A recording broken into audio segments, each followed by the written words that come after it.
Oi, pessoal, hoje eu vou destrinchar o relatório da Grizzly Research, que acusa a XP de esquema de pirâmide, do qual vocês tanto têm me perguntado. Então vamos lá. O relatório diz que a XP, uma fintech brasileira listada na Nasdaq, está operando um esquema de pirâmide em larga escala, facilitado por meio da venda de determinados derivativos para clientes de varejo, que são canalizados, segundo o relatório, para fundos e indevidamente apresentados como lucros de operações proprietárias. E eles dizem que no centro desse esquema estão dois fundos, que é o Gladius e o Coliseu, sendo que o primeiro teve retorno de 2.400%. Então vejamos, as informações tanto do Gladius quanto do Coliseu, como de qualquer fundo brasileiro, são públicas, então a gente consegue puxar no órgão regulador, tá? Os dois, de fato, são geridos pela XP. Eu vou colocar o gráfico dos dois aqui na tela. O Gladius é o mais antigo dos dois e nos últimos 5 anos, de fato, deu esse retorno, rendeu por volta de 2.500%, é a linha azul do gráfico, e tem patrimônio de 5,8 bilhões de reais. E o Coliseu, no mesmo período, rende 801% e tem 7,9 bilhões de reais de patrimônio. E aí o relatório diz que esses dois fundos estão no centro de um esquema Ponzi. Isso nos remete a quê, gente? Pergunta aí para o ChatGPT o que é um esquema Ponzi. É um tipo de fraude financeira em que os retornos aos investidores são pagos com o dinheiro de novos investidores. Então daí vem a pergunta, né? Quem são os investidores do Gladius e do Coliseu? E por sorte também dá para ver no órgão regulador, porque os fundos também são obrigados a reportar o número de cotistas desses fundos, né? E aí, pasmem, tanto o Gladius quanto o Coliseu tem um único cotista, tá? Cada um deles só tem um. O único cotista do Gladius é o próprio fundo Coliseu, um fundo que investe em outro fundo. A carteira mostra que o Coliseu tem 61% do seu investimento no Gladius hoje. Na hora que eu olhei estava assim, né? Claro que isso pode mudar com o tempo.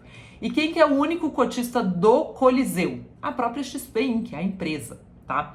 E daí vem a primeira conclusão de hoje, que é a história do esquema Ponzi de que o relatório fala não para de pé, porque nesse tipo de esquema de pirâmide, os investidores antigos são pagos com dinheiro investido pelos novos. E aqui, gente, o investidor que seria potencialmente o lesado é a própria XP, né? Só ela investe no fundo. Então não tem como ela ser a vítima do próprio golpe, convenhamos. Então isso não para de pé. Mas a essa altura você tá com uma pulga aí atrás da orelha, mas afinal, Lu, em que esses fundos investem para fazer tanto dinheiro assim? Existe uma área nos bancos que é a chamada tesouraria, né? E tem os tesoureiros, são as pessoas que cuidam do dinheiro do banco, do tesouro do banco, né? O dinheiro que o banco ganha, o dinheiro dos banqueiros. E no caso da XP, que é também um banco, né, e também de outros bancos, tá? Eles optaram por fazer essa tesouraria por meio de fundos de investimento. Por que eles fazem isso, Lu? Por eficiência tributária. Então, em vez deles pagarem lá os PIS, COFINS, os impostos aí sobre operações financeiras, que são impostos altos, eles descobriram, né, provavelmente um advogado aí, tributarista, deu essa ideia, falou, não, coloca dentro de um fundo de investimento, porque aí é um fundo multimercado, você tem o come cotas, antecipação de imposto semestral, você tem o imposto de 15% sobre o ganho na saída, mas tudo isso dá menos imposto, né, fica menos dinheiro a pagar para o leão, né, do que você pagar os impostos se você investisse diretamente, se a sua tesouraria fosse discreta, né, dentro de casa. E daí vem um revés, né, porque aí a tesouraria do banco se torna pública por meio de um fundo de investimento, porque a CVM, o órgão regulador, obriga a divulgação dos dados dos fundos. Mas, por outro lado, né, eles economizam muito imposto e ninguém gosta de pagar imposto. Daí vieram esses fundos, tá? Então, o que a gente está vendo ali é como se fosse, de forma muito simplificada, a conta corrente deles, onde eles estão operando. Então, todas as vezes, por exemplo, em que você investe em um COI, um certificado de operação estruturada, alguém já deve ter me ouvido falar que eu odeio esse tipo de investimento, pela XP. Ou se você investe em opções, por exemplo, chega lá e fala, eu gostaria de comprar uma opção de compra de Petrobras para o ano que vem e tudo mais, alguém tem que entrar como contraparte dessa operação e a XP entra como contraparte, né? Ela vende isso para você, tá? Obviamente, muito bem comissionada, remunerada sobre isso. E esse dinheiro vai para a tesouraria deles, que é o que você já sabe, esses fundos, né? Vai para o Gladius, né? E o Coliseu investe no Gladius e também tem outras operações ali no Gladius, tá? E não é só o COI, tá? Também entram ali operações de renda fixa. Então, por exemplo, quando você compra um CDB que foi emitido por um banco médio, pagando 130% do CDI, e a XP, ela distribui para você, na hora de distribuir, ela fala, não, rende 120 do CDI. Esse excesso, ela pega para ela e coloca onde? Dentro desses fundos de investimento que são a tesouraria deles, tá? E daí vem a única coisa em que eu concordo com esse relatório, que eles dizem que os COIs são produtos de investimento predatórios que a XP empurra agressivamente nos seus clientes de varejo. Aqui isso tudo entre aspas, né? Mas daí não tem muita novidade, né, gente? Todos nós sabemos, tá? Se você estuda minimamente o mundo dos investimentos, você já ouviu falar, talvez você já tenha caído numa pegadinha dessa. Vários dos nossos clientes chegam nos contando que investiram no COI sem entender muito bem o que era, tá? São produtos de investimento em geral muito ruins para quem investe e muito bons para quem vende, né?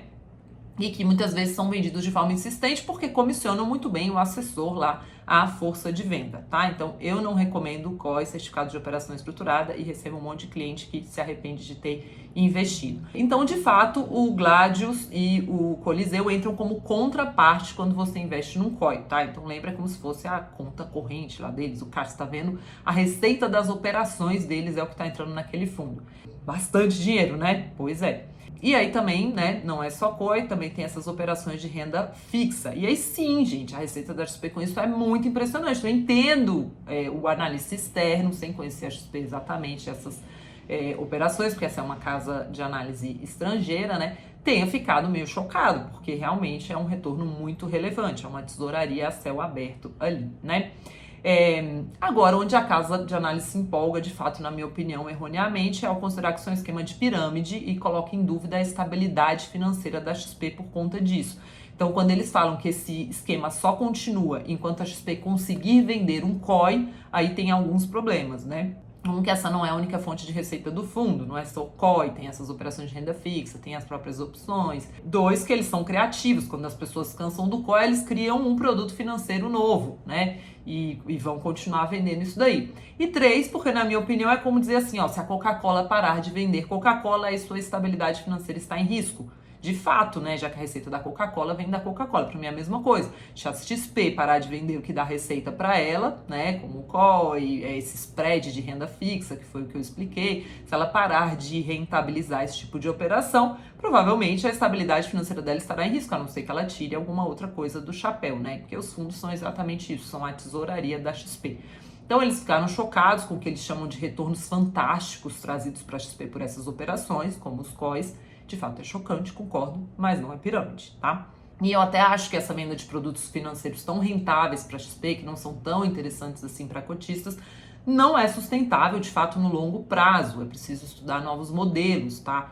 Eu sou uma grande crítica disso, mas daí a falar que é esquema Ponzi, se empolgaram, forçaram um pouco, né? Então, para amarrar, 3 lições que a gente pode tirar dessa história, tá? Quando a XP emite um COI ou quando ela te oferece um ativo de crédito privado, distribui um ativo de renda fixa, ela ganha, assim, muito dinheiro. Então, tome cuidado ao investir. Quando o assessor te oferece alguma coisa, ele está comparando lá quanto cada produto comissiona. E o COI comissiona muito bem a força de venda. Então ele está ganhando muito dinheiro. Você tem certeza no que você está investindo? Você está contando com essa indicação que ele está te dando como uma recomendação independente? Não é, né? Porque ele trabalha para a corretora. E de fato isso é uma fonte de receita super importante para a corretora, tá? Número 2, o que pegou a XP aqui é uma questão de eficiência tributária, né? E na verdade vários bancos usam inclusive esse instrumento, né, fundo, para fazer eficiência tributária em sua tesouraria.